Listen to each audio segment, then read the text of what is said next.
नमस्कार दोस्तों। वो कहते हैं ना, मुझे हारना पसंद है उन लोगों से। मुझे हारना पसंद है उन लोगों से जो मेरी हार के कारण पहली बार जीते हो। नमस्कार दोस्तों, एक बार फिर से आपका हार्दिक स्वागत है आपके अपने YouTube चैनल जीके भाई प्रदीप सर पर। और करने वाला हूं, कोशिश करूंगा डेली बच्चों सुबह 11:15 बजे हरियाणा जीके की एक ऐसी टेस्ट सीरीज स्टार्ट करूंगा YouTube चैनल पर। और शाम को 7:15 बजे आज बच्चों हम दो टॉपिक कवर करेंगे। और दो टॉपिक के बाद है ना, देखो इनकी ना प्लेलिस्ट है बच्चों। अब देखो बात समझना जो मैं बता रहा हूं, एंशिएंट इंडिया की प्लेलिस्ट बना रखी है। जो मैं ये टॉपिक करवाऊंगा ना, अगर कंसेप्ट चाहिए ना, उस प्लेलिस्ट में देख लेना। और बच्चों तो यह गौतम बुद्ध का जन्म स्थान किसके द्वारा अंकित किया गया था? तो गौतम बुद्ध का जन्म स्थान बच्चों अशोक मौर्य का ना रुमन देई स्तंभ था, उसमें ना क्या था, महात्मा बुद्ध का जन्म स्थान अंकित किया गया था। महात्मा बुद्ध का जन्म 563 ईसा पूर्व हुआ था। और महात्मा बुद्ध को ना बच्चों एशिया का क्या कहा जाता है? एशिया का ज्योतिपुंज कहा जाता है। महात्मा बुद्ध को क्या कहा जाता है? Light of Asia. एशिया का क्या कहा जाता है? ज्योतिपुंज कहा जाता है महात्मा बुद्ध को। ठीक है, तो ये भी क्वेश्चन याद कर लेना बच्चों।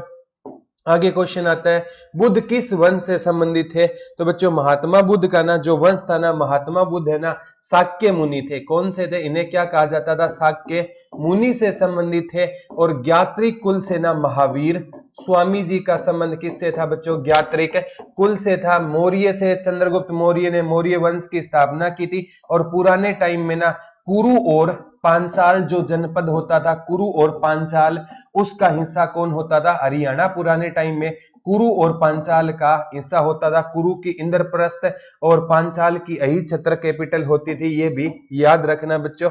अब है ना, आप मेहनत करो बच्चों, हम आपको लिए ना अच्छे से अच्छा कंटेंट देंगे, ये वादा है। प्रथम बौद्ध परिषद कहां पर आयोजित की गई थी? तो प्रथम बौद्ध परिषद है ना बच्चों, इंपॉर्टेंट है, कहां पर हुई थी मैं बता देता हूं बच्चों। पहली बौद्ध संगति 483 ईसा पूर्व हुई थी। दूसरी 283 ईसा पूर्व हुई थी। तीसरी बच्चों 255 ईसा पूर्व भी लिखा होता है, वैसे 250 ईसा पूर्व हुई थी। और चौथी बच्चों 78 ईस्वी। बाकी ईसा पूर्व है, एक ईस्वी है। पहली बच्चों कहां पर हुई थी? राजगृह में हुई थी। किसके टाइम में हुई थी गुरु जी? आजाद शत्रु के टाइम में हुई थी। दूसरी वैशाली में हुई थी। किसके टाइम में हुई थी गुरु जी? काला शोक के टाइम में हुई थी। तीसरी पाटलिपुत्र में हुई थी गुरु जी। किसके टाइम में हुई? सम्राट अशोक के टाइम में। चौथी कश्मीर में हुई। और कुंडल वन कश्मीर में कनिष्क के समय में हुई थी। वैसे एक पांचवी बौद्ध संगति हुई थी, वो 1871 में बर्मा में। वो बच्चों एग्जाम में शायद ही कभी पूछी जाए। ठीक है, आगामी एग्जाम में देखते हैं। ये देखो आगे है ना, पांचवी बौद्ध संगति, देखो नाम लिया शैतान हाजिर। पांचवी बौद्ध परिषद का आयोजन किसने किया था? तो बच्चों ना तो अशोक ने किया था, ना हर्षवर्धन ने किया था। हर्षवर्धन के टाइम में कन्नौज में एक सभा हुई थी। ठीक है, वो थी तो बौद्ध धर्म से संबंधित, लेकिन संगति नहीं थी। ना कनिष्क के टाइम में लास्ट चौथी हुई थी 78 ईस्वी में। तो ये पांचवी बौद्ध संगति बच्चों 1871 में ना एक कोई राजा हिंडन होता था, तो बर्मा रंगून में हुई थी। तो ये आपका पांचवी बौद्ध परिषद का आयोजन कहां पर हुआ था? तो बर्मा में ये पांचवी बौद्ध परिषद 1871 में हुई थी। ये शायद ही किसी एग्जाम में आए। और शायद एसएससी ने अगर ऐसा पूछा है ना, तो एसएससी ने ग्रेस दी होगी। चारों ऑप्शन इसमें गलत है, तो हो सकता है ग्रेस दी हो। ठीक है, ये याद कर लेना। आगे आता है बच्चों, बुद्ध का अर्थ क्या है? महात्मा बुद्ध। तो महात्मा बुद्ध का अर्थ होता है बच्चों ज्ञान प्राप्ति। बुद्ध का अर्थ क्या होता है? जिसने अपनी इंद्रियों को क्या कर लिया हो? जीत लिया। महात्मा बुद्ध का एक बेटा होता था राहुल, और राहुल का अर्थ होता था एक और बंधन। और महात्मा बुद्ध ने कहा कि मैं एक और बंधन में बंध गया, इसीलिए महात्मा बुद्ध गृह त्याग कर दिया था। तो ये बुद्ध का अर्थ क्या होता है? ज्ञान प्राप्ति होता है। और महात्मा बुद्ध जैसे इंसान सदियों में एक बार जन्म लेते हैं। आगे क्वेश्चन आता है बच्चों, निम्न में बौद्ध साहित्य को ना, निम्न में बौद्ध साहित्य की पहचान कीजिए। तो बच्चों जो त्रिपिटक है ना, ये जो जैन साहित्य तो अंग में आ जाएगा, त्रिपिटक है, बौद्ध साहित्य है, उसमें ना बच्चों जैसे अभिधम पिटक भी होता है। ठीक है, विनय पिटक भी होता है, विनय पिटक भी होता है और सुत पिटक होता है। ये सारे के सारे है ना बौद्ध धर्म से संबंधित है। तो त्रिपिटक का संबंध किससे रहेगा? बौद्ध धर्म से संबंधित रहेंगे। एग्जाम में ये क्वेश्चन बच्चों आगामी एग्जाम में आपसे पूछे जाएंगे। आगे आता है बच्चों बौद्ध धर्म ने ना, और ये सीरीज आपको कैसी लग रही है, आप पर कितना असर है, हर एक बच्चा कमेंट करके जरूर बताएगा। आगे बच्चों बौद्ध धर्म ने समाज के दो वर्गों को अपने साथ जोड़कर एक महत्वपूर्ण प्रभाव छोड़ा। ये वर्ग कौन थे? वणिक एवं पुरोहित थे, साहूकार एवं दास थे, योद्धा एवं व्यापारी थे, या क्षत्रिय एवं शूद्र थे। तो वो दोनों कौन होते थे बच्चों? क्षत्रिय एवं शूद्र होते थे। यानी पहले क्या होता था, महात्मा बुद्ध ने वैसे तो कहा था कि एक महात्मा बुद्ध का शिष्य था आनंद, और आनंद के कहने पर ना महात्मा बुद्ध ने औरतों को प्रवेश करने की आजादी दी। हालांकि महात्मा बुद्ध ने अपने शिष्य को कहा कि जिस धर्म में औरत आ गई है ना वो लंबा नहीं चलेगा, लेकिन आनंद को इतना मानते थे कि उन्होंने शूद्रों और क्षत्रियों को प्रवेश देकर ना अपने साथ जोड़कर महत्वपूर्ण प्रभाव छोड़ा था। ठीक है, और ये अंत में ना हीनयान और महायान में बढ़ जाएगा, और जैन धर्म श्वेतांबर और दिगंबर में बढ़ जाएगा। ये भी पूछा जाता है। बुद्ध ने अपना प्रथम प्रवचन कहां पर दिया था? तो बुद्ध ने अपना प्रथम प्रवचन कहां पर दिया बच्चों? सारनाथ में दिया था। कहां पर दिया था? महात्मा बुद्ध ने अपना उपदेश कहां पर दिया था? सारनाथ में। और बच्चों एंशिएंट इंडिया की प्लेलिस्ट है, 32 वीडियो है, एक एक क्वेश्चन देखो, आप उस वीडियो को देखना और बाद में ये लेक्चर देखोगे ना, एक क्वेश्चन भी बाहर से नहीं आएगा। और ये वो क्वेश्चन है जो एसएससी ने पूछे हैं। अब आप देख सकते हो प्लेलिस्ट में किस कंडीशन में आपको डेटा करवाया गया, वो खुद जज कर लेना बच्चों। पहले वीडियो देख के ना सोल्व करना, एक भी क्वेश्चन बाहर से नहीं जाएगा बच्चों। ये तो आपका विश्वास है ना टीचर के प्रति, वो ही बनाएगा आपको। ठीक है, आगे आता है बच्चों, ये पहले आपको ये डेफिनेशन पढ़ा देता हूं, फिर ये क्या कहना चाहता है वो पढ़ाऊंगा। ठीक है, ये कहता है बौद्ध धर्म निम्न में से किन मतों पर विश्वास करता था? बौद्ध धर्म मानता था दुनिया दुखों से भरी है, बिल्कुल। लोगों को दुख उनकी इच्छाओं के कारण होते हैं, बिल्कुल होते हैं। यदि इच्छाओं पर काबू पा लिया जाए तो निर्माण मिल जाएगा, बिल्कुल मिल जाएगा। ईश्वर और आत्मा के अस्तित्व को स्वीकार करना चाहिए, ये नहीं बोली थी। ये महात्मा बुद्ध की, ये बौद्ध धर्म में ये चीजें विश्वास नहीं करता था। बौद्ध धर्म में ना महात्मा बुद्ध तो खुद कहते थे मूर्ति पूजा है ना, हालांकि बाद में ना उनकी शाखाएं है ना महायान, उन्होंने महात्मा बुद्ध की मूर्ति पूजा भी स्टार्ट कर दी थी, लेकिन ईश्वर और आत्मा के अस्तित्व को स्वीकार करना चाहिए, ऐसा नहीं बोला था। तो हमारे राइट आंसर क्या हो जाएंगे बच्चों? हमारे राइट आंसर हो जाएंगे ए बी सी। कौन सा राइट आंसर हो जाएगा बच्चों? हमारा A B C is the right answer हो जाएगा। तो ये देख लेना बच्चों, बहुत इंपॉर्टेंट क्वेश्चन रहेगा। आगे आता है धातु से बने सिक्के सबसे पहले कब प्रकट हुए थे? हड़प्पा काल में, उत्तर वैदिक काल में, मौर्यों के काल में। तो बच्चों धातु से बने सिक्के ना बुद्ध के समय, महात्मा बुद्ध के समय में ना धातु से सिक्कों का प्रचलन क्या था? बड़ा था। किसके टाइम में? महात्मा बुद्ध के टाइम में धातु से बने। वैसे सांकेतिक मुद्रा वो अलग चीज है, उसका जनक मोहम्मद बिन तुगलक को कहा जाता है, वो सांकेतिक मुद्रा है। ठीक है, तो बच्चों ये क्वेश्चन भी एग्जाम में बहुत महत्व रखेगा। आगे आता है प्रारंभिक बौद्ध ग्रंथों की जो लैंग्वेज थी वो कौन सी थी? तो प्रारंभिक बौद्ध ग्रंथों की लैंग्वेज बच्चों क्या थी? पाली थी। और बाद में ये पाली है ना आगे चलकर क्या बन गई थी बच्चों? संस्कृत बन गई थी। और प्राकृत है ना ये जैन में चली जाएगी प्राकृतिक, और बौद्ध में चली जाएगी पाली। तो एग्जाम में क्वेश्चन आएगा बच्चों डायरेक्ट। आगे आता है आरंभिक बौद्ध साहित्य किस भाषा में थे? दोबारा रिपीट हो गया, आरंभिक बौद्ध साहित्य किस भाषा में थे बच्चों? आरंभिक बौद्ध साहित्य है ना पाली भाषा में थे। किस भाषा में थे? पाली। और बच्चों ये सीरीज है ना आपके सिलेक्शन तक चलेगी, और डेली एक दिन में एक हरियाणा जीके का टॉपिक करवा दूंगा। बुक आएगी ना बच्चों, बुक आने वाली है, दीपावली के अगले दिन बुक आएगी, तो उस बुक का ना एक एक टॉपिक, डेली एक टॉपिक करवा दूंगा। तो 11:15 बजे डेली क्लास सुबह डल जाएगी, शाम को 7:15 बजे इंडिया जीके। इस बार ना सिलेक्शन लेना है, ये ठान लेना है। ठीक है, तो आरंभिक बौद्ध साहित्य किस भाषा में थे? पाली थे। और बाद में किस में कन्वर्ट हो गए थे? संस्कृत में कन्वर्ट हो गए थे। सारे क्वेश्चन बच्चों एग्जाम में आए हुए हैं, देख सकते हो सीपीओ तक हर एग्जाम बच्चों कुछ है ना मतलब प्रूफ मानने वाले होते हैं, बोला प्रूफ दीजिए। निम्न में से कौन सा एक भारत में उत्पन्न सबसे बाद वाला बौद्ध धर्म का ग्रंथ था? तो बच्चों ये बौद्ध धर्म का ग्रंथ जो सबसे बाद में है तो वो है वाम साथ है। पाकसनी, बाम सात पाकसनी, ये सबसे बाद में उत्पन्न होने वाला क्या है, बौद्ध ग्रंथ है। और सम्राट अशोक ने बौद्ध धर्म की शिक्षा उपगुप्त से ली थी और अपने बेटे महेंद्र और संघमित्रा को बौद्ध धर्म के प्रचार के लिए श्रीलंका भेजा था। चंद्रगुप्त मौर्य जैन धर्म को मानता था और सम्राट अशोक के जो पिता थे बिंदुसार वो आजीवक संप्रदाय को मानते। तीनों से क्वेश्चन आए हुए हैं। चंद्रगुप्त मौर्य का अंतिम टाइम है ना सवर्ण बेलगोला कर्नाटक में बीता था। उपवास के दौरान उन्होंने चंद्रगिरी पर्वत पर या कर्नाटक के सवर्ण बेलगोला में प्राण त्यागे थे। आगे आता है बच्चों महात्मा। बौद्ध धर्म को बुल का संबंध किससे माना जाता है, तो बुद्ध का संबंध है ना बच्चों, बुल का संबंध जन्म से, या बुल या सांड का संबंध है ना, ये जन्म से माना जाता है।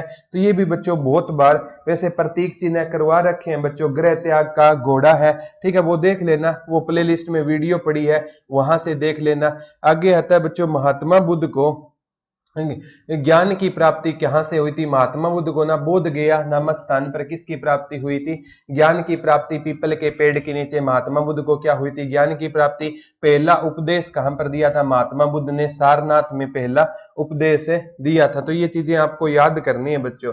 आगे आता है बच्चों बुद्ध धम्म और संघ, ये किससे मिलकर बने हैं, बुद्ध धम्म और संघ ये बच्चों त्रिरत्न से मिलकर बने हैं। किससे मिलकर बने हैं, त्रिरत्न से मिलकर बने हैं। तो बुद्ध धम्म और संघ किससे मिलकर बने हैं बच्चों, इन त्रिरत्न से मिलकर बने हैं। और बच्चों ये है ना एक एग्जाम में और क्वेश्चन आया था, मैं बताता हूं आपको ये किस एग्जाम में आया था। ये है ना इसमें एक एग्जाम दिया नहीं बच्चों, ये यूपीएससी प्री के एग्जाम में भी ये क्वेश्चन आया हुआ था। जितने भी एग्जाम में ना महात्मा बुद्ध और महावीर स्वामी से संबंधित क्वेश्चन है उनको शॉर्ट लिस्टेड करके लाया हूं, और ये है ना आपको करवाता रहूंगा जब तक आप सिलेक्शन ना ले जाओ, ठीक है। आगे आता है बच्चा इच्छा सब कष्टों का कारण है, इसका प्रचार करने वाला धर्म कौन सा था, तो बौद्ध धर्म था। महात्मा बुद्ध ने कहा था कि जो है ना इच्छा है ना वही किसका कारण है, दुखों का कारण है। इच्छा मतलब इच्छाएं होती है ना इंसान की, वही महात्मा बुद्ध ने क्या है बच्चों 4 दृश्य देखे थे, उसके बाद घर त्याग की सोच ली थी। महात्मा बुद्ध को कहते हैं बच्चों एक बीमार आदमी मिला था, ठीक है, वो दुखी था। एक क्या मिला था महात्मा बुद्ध को, एक मतलब लाश मिली थी, वो भी क्या थी, सारे रो रहे थे। और महात्मा बुद्ध को ना बच्चों अंत में क्या मिला था, एक फकीर मिला था, सन्यासी मिला था, सारे रो रहे थे और सन्यासी है ना वो खुश होकर आ रहा था। तो महात्मा बुद्ध ने उस घटना के बाद बच्चों गृह त्याग कर दिया। और चौथी घटना कौन सी थी आप कमेंट करके बता देना। महात्मा बुद्ध ने ना बच्चों सन्यासी का जीवन इसलिए व्यतीत किया कि जितने भी दृश्य देखे ना वो रोने वाले थे। एक सन्यासी है ना वो खुश होकर आ रहा था, मस्त कलंदर आ रहा था। अब बच्चों कोई कटोरा लिया हुआ इंसान आपको मिले ना तो ये मत सोचना कि वो भीख मांग रहा है, ये सोचना कि वो अपना सब कुछ लौटा कर आया है, अपना सब कुछ उसने लुटा दिया है, वो बांट कर आया है। तो कटोरे पर ना किसी पर शक मत करना। डोंट जज the book by its cover, कभी भी पुस्तक का कवर देखकर बुक को जज नहीं करना चाहिए। हमारी भी बुक आ रही है, केवल कवर देखकर मत खरीदना, अगर अच्छा कंटेंट लगे तो प्रेफर करना, अदरवाइज मत करना बच्चों, ठीक है। तो ये चीजें हैं, बौद्ध धर्म रहेगा राइट आंसर। आगे चलते हैं। आगे अब ये बच्चों थोड़ा सा सही नहीं दिख रहा ना, कोई बात नहीं, अगली पीडीएफ बोल देंगे सही बनाएंगे, ठीक है। बौद्धों के पवित्र अवशेषों पर निर्मित गुंबदकार छत वाली अर्धगोलाकार संरचना को क्या कहते हैं, स्तूप कहते हैं। क्योंकि महात्मा बुद्ध के जो शरीर के अवशेष है वो किस में रखे गए थे बच्चों, स्तूप में रखे गए थे। तो ये क्वेश्चन याद रखना बच्चों। गुरुजी कल है ना उसको बोलना पीडीएफ थोड़ी सही बनाए, ठीक है। आगे है निम्न में कौन सा शासक बुद्ध का समकालीन था। ये देखो वैसे देखा जाए ना ये क्वेश्चन एसएससी ने गलत ही छाप दिया। कौन महात्मा बुद्ध का समकालीन था, उदयन, अजात शत्रु, बिंबिसार, ठीक है। इसमें बच्चों जो महापद्मानंद है ना वो महात्मा बुद्ध का समकालीन नहीं था। इसमें आना था इनमें कौन सा शासक बुद्ध का समकालीन नहीं था। तो महापद्मानंद जो बच्चों नंद वंश का संस्थापक था ना वो महात्मा बुद्ध का समकालीन नहीं था। और बच्चों महापद्मानंद ने ना सम्राट अशोक से पहले किसको जीता था, कलिंग को जीता था, जिसका वर्णन हाथी गुफा अभिलेख में मिलता है। तो इसका ना नहीं आता तो महापद्मानंद है, बाकी है ना आप जो मर्जी टिक कराना वो ठीक हो जाएगा। ये कई बार एसएससी भी गलती कर देती है।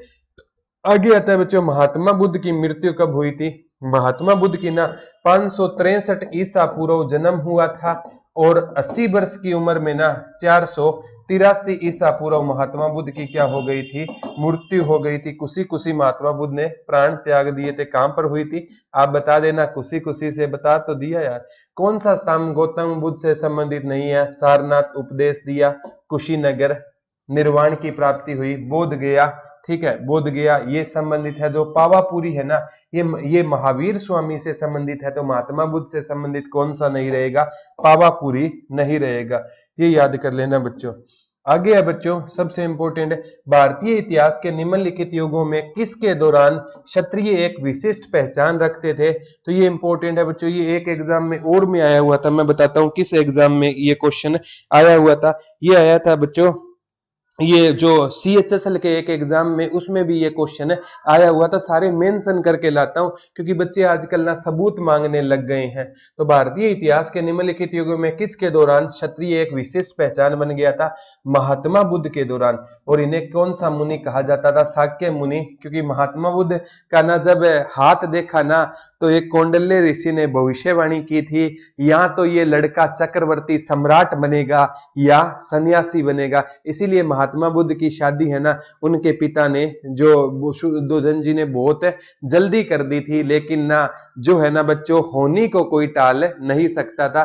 तो ये याद रख लेना बच्चों। इसीलिए राहुल को क्या कहा जाता है? एक और बंधन कहा जाता है बच्चों।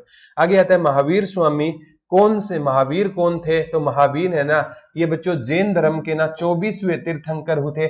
जैन धर्म में कितने तीर्थंकर थे? 24वें। पहला पूछे तो बच्चों ऋषभ देव है ना जैन धर्म का प्रथम तीर्थंकर था। और 24वें कौन थे? महावीर स्वामी थे। ठीक है, तो महावीर स्वामी कौन से तीर्थंकर थे? 24वें। आगे आता है भारत में जैन धर्म का संस्थापक किसे माना जाता है? भारत में आए तो महावीर स्वामी को माना जाता है। कौन से तीर्थंकर थे? 24वें।